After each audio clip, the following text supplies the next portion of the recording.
Oh, yeah. You love your driver, and you think you're hitting it far because it's rolling along the ground, but you're losing distance. And the reason why you're losing distance is the thing is launching really low. It doesn't carry very far, and when it's rolling on the ground, it's not rolling as far as you think it's going. How do you get more distance out of the same club head speed? Well, you got to change the launch angle. You got to get that ball to get up into the air. You got to get this thing spending some time with the birds. That's what you got to do. Instead of with the worms, we want to be with the birds, not the worms. I want to show you how to do this. By the way, like and subscribe to the channel and tell your friends what we got going on here. So look, this is what happened.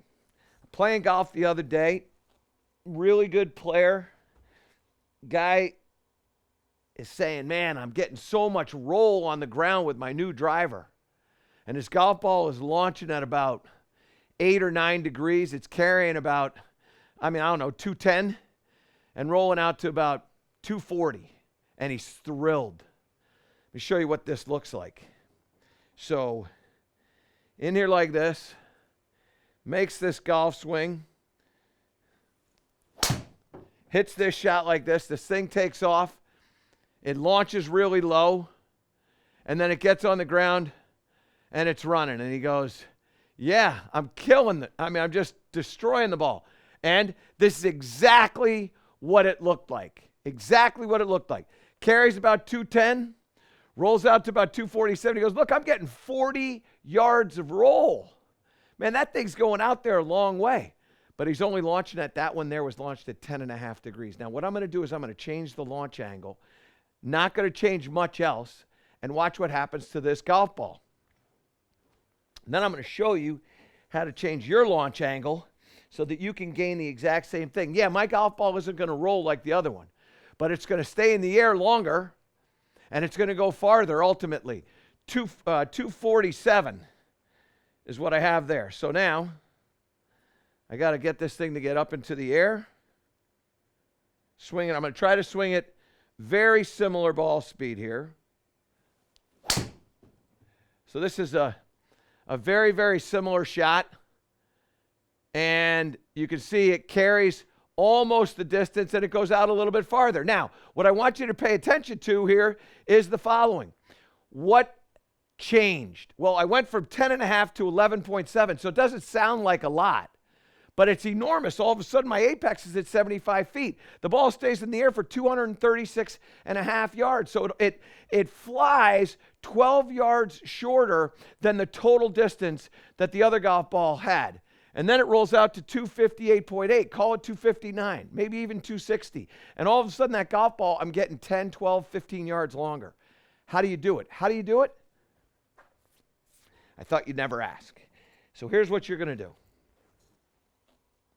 In order to get this ball to get up into the air, there's an absolute relationship. Gibbsy, give me a down the line here. There's an absolute relationship of my trail arm to my lead arm. When my trail arm is lower than my lead arm, I'm going to hit it up in the air. When my trail arm is higher than my lead arm, I'm going to hit it along the ground. Goes lower. Okay? So, I'm going to come through here with this trail arm above this. Here. So that one was above it. Pretty straight shot. Actually, not bad in the center strike. Not bad in the overall distance. This one's going to be 140. Look at this. This is exactly what happened here. So my spin rate goes to 1726. That's not a tremendous amount. It doesn't stay in the air. It launches at 8.6. Doesn't stay in the air. But I hit it pretty solidly, 144 miles an hour ball speed. That thing carried 214, rolled out to 238. You think you're getting that thing out there up to 250, 260? No, on 144 ball speed. You've got to be focused on your trail arm in relationship to the lead arm. You might even gain a little bit more distance, a little bit more speed in the club when that trail arm is underneath. That apexed at 46 feet on an 8.6 launch angle. Now, right arm under the left or lead arm above the trail. I hit this on the toe, so this is a bad strike. I mean a bad strike.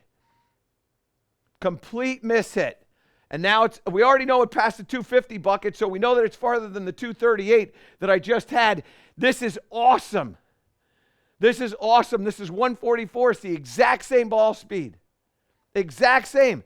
But this one launched at 15 instead of 8.6 or whatever it was. And all of a sudden, this thing carries the exact distance that the other one went.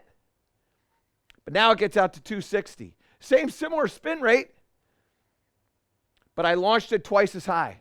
So that thing shoots up into the air like that. It stays up there with the birds, says hi to a couple of eagles and hawks, sparrows even. Past all the vultures. All right, now, how do we do this? What we got to do is we got to have a little drill. So what you're going to do is you take your driver, turn it upside down. You're going to make a backswing here. And then when you come through, I want you to feel like your trail arm is working underneath. And there's a nice little space right in here. And when you get that space under there, now you're starting to feel that launch angle. That ball apexed at 91 feet. So now when I come through, I want to feel that trail arm underneath the lead arm.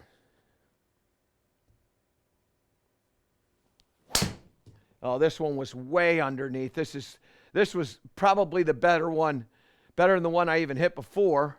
Yeah, and that one carried out past there. That one rolled pretty far. Let's see if my ball speed picked up on this one. Yeah, it went up 3 miles an hour. And all of a sudden, look at the apex of this. It nearly launched at 15. It launched at 14.4, but look at that. That went 102. No curve whatsoever. Spin rate went up to 2,300. And now all of a sudden, this thing is staying up into the air, and it carries 245 and rolls out to 262. Just by changing my launch angle, just by getting that golf ball up into the air.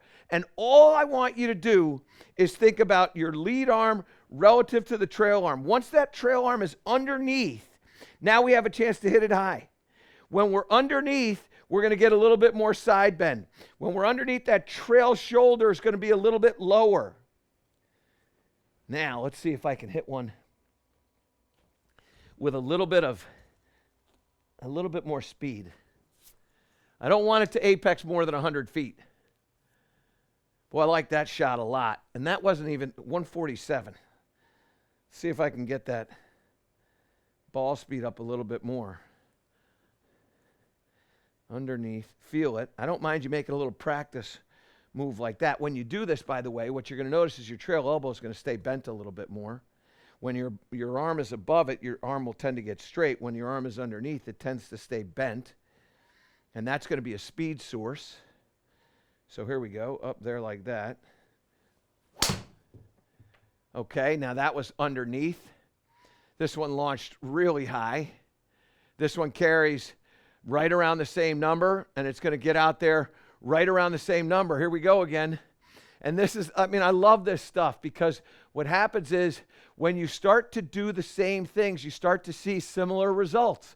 146 ball speed, that's not my max, but the spin rate, 2,300. Launch angle, 14.6. Might as well call it 15. Stays in the air for 250, 245. Rolls out to 261. 104 feet there instead of 102, 104.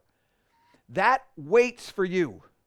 You have a chance to get more distance by just thinking about the launch angle, by just thinking about your trail arm, by making sure that it's underneath the lead arm. Make these practice motions. Take that driver, put your lead hand on it, and feel that. This is something you can do on the golf course even. Get that trail arm underneath the lead arm. You start to do that, what you're going to get is you're going to get a launch angle that's going to go up there 14, 15, 16 degrees. It's going to stay in the air for a while. No, I know. It's not going to roll out as far. It's just going to carry a whole lot farther. And now all of a sudden, when you play in the inclement weather, when it's rainy and it's soft, you're going to hit it farther. When it's cold, you're going to hit it farther. When it's warm, you're going to hit it much farther. You're going to hit it farther because it carries a whole lot farther. And as you start to do that and you get more comfortable, do it through the bag. Not just with the driver, but with your irons as well.